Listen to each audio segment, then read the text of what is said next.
The hidden trap in your sight ring. How wrong front sight diameter silently destroys your grouping.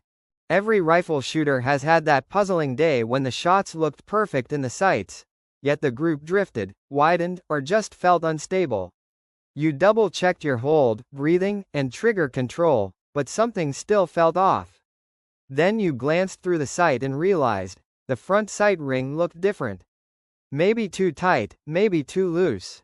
That small circular view which seemed like a harmless preference has now started controlling your entire rhythm. This is one of the most underestimated technical traps in precision shooting. The incorrect front sight diameter, too big or too small, silently misguiding your visual perception, hold pattern, and confidence. To understand this problem deeply, one must first appreciate how the human eye perceives shapes and distances. The eye naturally focuses at a limited distance, known as the accommodation point, which in shooting is roughly 1 to 1.5 meters in front of the shooter. The front sight sits right within this range. When the front sight diameter is mismatched to your visual accommodation and the rear iris size, the depth of field changes, and your brain starts misjudging the clarity of the bull in the ring. This optical confusion is one of the root causes of many unexplained grouping inconsistencies. Of problem. This is primarily an equipment-related and process-linked problem, with psychological side effects. The front sight diameter defines the visual balance between your aiming mark and the surrounding white space. It guides your subconscious centering ability. Too small diameter. The black aiming bull appears cramped and, touching, the ring edges. Your eyes strain, causing overfocus and tremors. Too large diameter. The black appears too tiny inside the ring, giving a feeling of emptiness and uncertainty, disturbing your centering stability. The problem arises because each shooter's visual acuity, aiming style, lighting condition, and target size perception differ, yet most shooters use standard sight inserts without customizing them.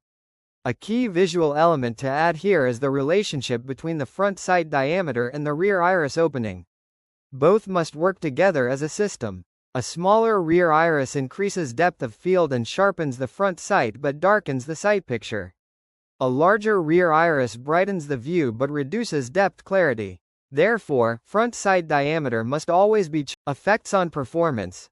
Technical impact. A mismatched diameter shifts your natural aiming center and leads to a wobbly hold pattern. Too small aperture. Forces the eye to over-control centering, which leads to muscle tension resulting in early fatigue, which leads to group enlargement up to 3 to 5 mm at 10 meters. Too large aperture. Allows excessive sight wandering and shot dispersion increases, leading to loss of hold consistency with potential drop of 2 to 3 points per series. On scat, this appears as irregular, wide hold traces around the bull, showing either excessive correction or lazy centering. At an advanced level of observation, scat or Noptel traces reveal the deeper nature of this imbalance. A shooter using a diameter that is too small will show dense but erratic microcircles as the eye and muscles keep making minute corrections. A shooter using a too large diameter will show smooth but wide wandering traces, signifying an uncertain centering reference. The ideal trace, by contrast, is calm and steady with a natural narrowing toward the center before the trigger break. Stability and timing. Wrong aperture size disturbs the shooter's settling time. Too small equals slower shots, holding longer, and increasing tremor risk. Too big equals early release before stable sight picture, leading to premature shots. This technical instability also interacts with the way the eye perceives brightness. Under bright light, a smaller pupil sharpens the picture but can make the sight too dark. Under dim light, the pupil enlarges, blurring edges and making the bull appear larger. This is why the same sight diameter may feel right one day and wrong another. Psychological impact. When the visual field feels wrong, the brain starts doubting the sight picture itself. This leads to overthinking the hold and questioning your alignment. Visual fatigue from constant micro-corrections. Frustration when your perfect sight picture gives inconsistent results. Long-term exposure to incorrect diameter erodes confidence. Shooters begin chasing technical fixes instead of understanding the visual mismatch. During matches, this spirals into performance anxiety, as the brain's trust in the sight image is broken. The calm, automatic shot rhythm is replaced by cautious, conscious aiming, a major score killer. Another psychological angle to note is that visual stress from incorrect ring size creates unnecessary left brain engagement. The shooter tries to think through sighting rather than feel it. Over time, this develops into a chronic self-doubt cycle. Visualization training where shooters imagine the perfect bull-to-ring ratio even when not shooting helps rebuild subconscious trust in their sight picture. Identification of the problem. You might be facing this issue if you notice uneven group patterns despite stable hold and good trigger control. Excessive eye strain after 20 to 30 shots. Feeling that the bull looks different under varying light or focus. Overcorrection, constant minor centering movements before trigger break. Scat or Knoptel trace showing excessive circular corrections or wandering before shot. To distinguish it from similar issues, like sight height or lighting differences, observe consistency. If the same setup causes discomfort every time, the culprit may be the aperture diameter. Sometimes shooters confuse this issue with eye dominance conflicts. If you are right-handed but left eye dominant, or your eye alignment changes slightly due to head tilt, the ring may appear oval or off-center. Before adjusting the diameter, always verify eye dominance and ensure consistent use of shooting glasses or a visual occluder. Remedies and corrections. Physical fixes. Adjust the front sight insert diameter to create a comfortable white ring around the black, neither too tight nor too loose.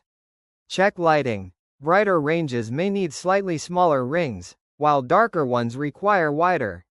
Ensure rifle position and eye alignment are repeatable. Inconsistent cheek pressure can distort sight perception. Also pay attention to your head posture. Even a small head tilt changes how the ring appears. A tilt of just 2 to 3 degrees can make the circle look misaligned, leading to unnecessary correction. Dry fire in front of a mirror to verify consistent head positioning during mounting. Technical corrections. Use scat, Knoptel to analyze your hold trace with different diameters. Record 10-shot groups with varying inserts, e.g., 3.8 mm, 4.0 mm, 4.2 mm, and compare grouping tightness and comfort level. Simulate match conditions using your preferred diameter and recheck timing rhythm. Add to this a simple framework for personalized testing. Begin with a neutral 4.0 mm insert. Test 0.2 mm variations in both directions. Record group size, comfort, and average hold time. Choose the diameter with the least visual fatigue and most consistent grouping. Mental remedies. Introduce visualization routines. Imagine the sight picture before every shot. Use affirmations like, "I trust my sight picture," to calm overcorrection tendencies. During journaling, note down which aperture feels natural. Often your comfort zone reveals your best rhythm.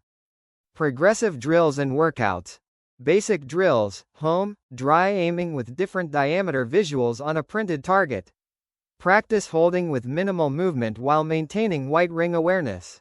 Include eye relaxation and recovery exercises in your home training.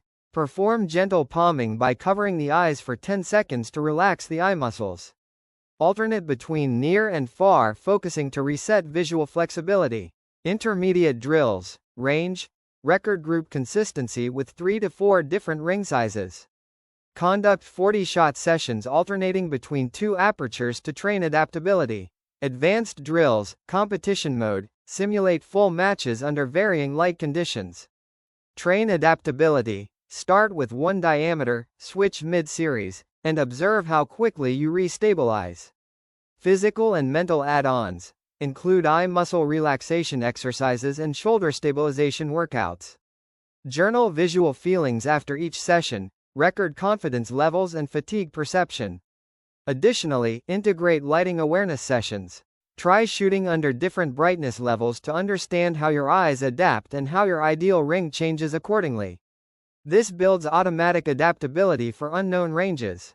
According to ISSF rifle rules, the shooter is free to choose front sight inserts, ring, post, or variable aperture, provided they comply with the total sight radius limitations and are non-electronic. The issue becomes more significant as modern transparent sight inserts and adjustable iris systems allow infinite customization, making precision tuning vital. In finals, with strict timing and bright lighting, incorrect aperture size amplifies errors due to visual stress and shorter shot preparation time. Material choice also plays a major role. Metal sight inserts offer sharp edges but may reflect light, while transparent polycarbonate inserts provide softer edges and better light adaptation. Shooters must experiment with both to find the combination that offers the best contrast and comfort. One of my shooters, Ananya, faced persistent left side drift in her groups despite perfect trigger and stable stance. Her scat trace showed slightly delayed corrections before each shot. After careful testing, we realized her front sight diameter was too small, forcing her to overcorrect alignment subconsciously. We increased her diameter by just 0.2 mm, and her 10-shot group shrunk by 40% the next day, and her match average jumped from 621.8 to 626.3 within a week. The scat trace after adjustment displayed a calm, centered oscillation, and her visual strain disappeared completely. She also reported feeling mentally calmer and less tired by the end of her match. Think of your front sight diameter like your window to precision. If the window is too small, you suffocate your view. If it's too large, you lose your frame of reference. Balance it, and you'll find calmness in every sight picture. So, next time your groups look uncertain or your eyes feel tired, ask yourself, is it my technique, or just the wrong sight diameter? Have you ever adjusted your front sight ring and instantly felt clarity? What was your ideal size? If you found this post insightful, share it with your shooting friends and clubmates who might be struggling with the same issue. Let's help them rediscover their true sight picture. Subscribe to my YouTube channel Horizon Shooting Sports for more in-depth videos like this, and feel free to reach out for personalized coaching, mental training, or customized shooting accessories.